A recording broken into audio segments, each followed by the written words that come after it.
Hello everybody, Christian from Treasure Town here, and today we're going to be speaking about the 1990D penny. And most people don't realize that there could be some pretty nice value potential on those coins. There's some rare ones that you'd want to be looking for, whether it's sort of the basic errors and conditional rarity, which we'll have slides for, or the varieties, which I think is something you don't want to overlook. I'll be getting you everything that you'd want to know on it, clear photos, values, and approximate values with the sort of estimation and explanation. So we'll get right into a PowerPoint presentation that I've prepared right now.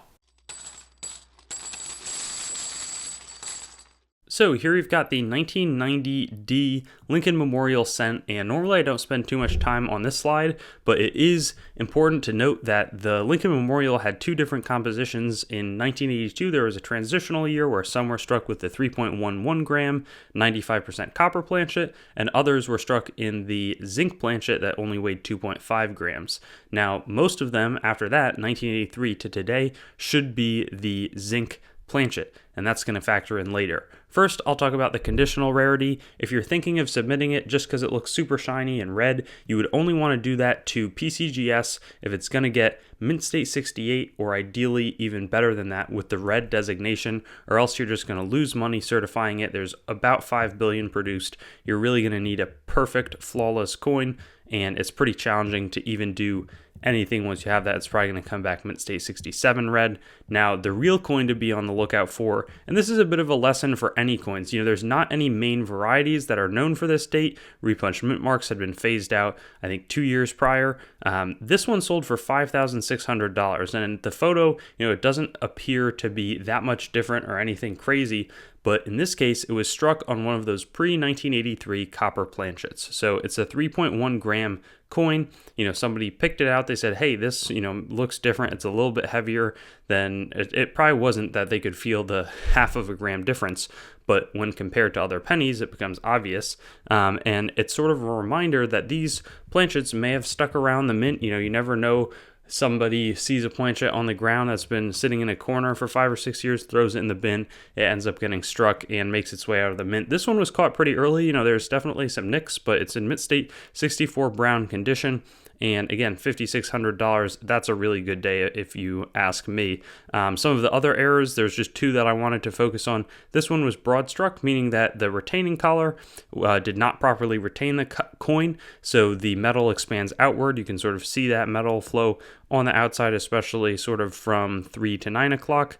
You can see that also on the back with the metal flow expanding out there. This one was $20 though, so not a super rare error. It wouldn't have recouped the certification fees.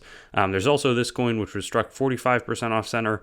Really attractive to have the date still there, though unfortunately it's sort of a ugly brown color. You see the zinc coming through. It doesn't look the most aesthetically appealing, and this sold for $70. But this is really the one to look for, because if it happened once, it's pretty conceivable that more of them are out there. You never know. It's having a good eye, and if you're interested in variety searching, which today, unfortunately, there weren't any main varieties, this is really the only variety / error, and it's more of an error, I'd say, but that's what you want to look for. But you can look for that on anything post 1982, right? Because there's also one known in 89, 83, so there could be some good rarity out there where most people aren't even checking. So hope that this presentation was helpful, and please leave a comment below and subscribe to the channel. Stay updated on what's to come.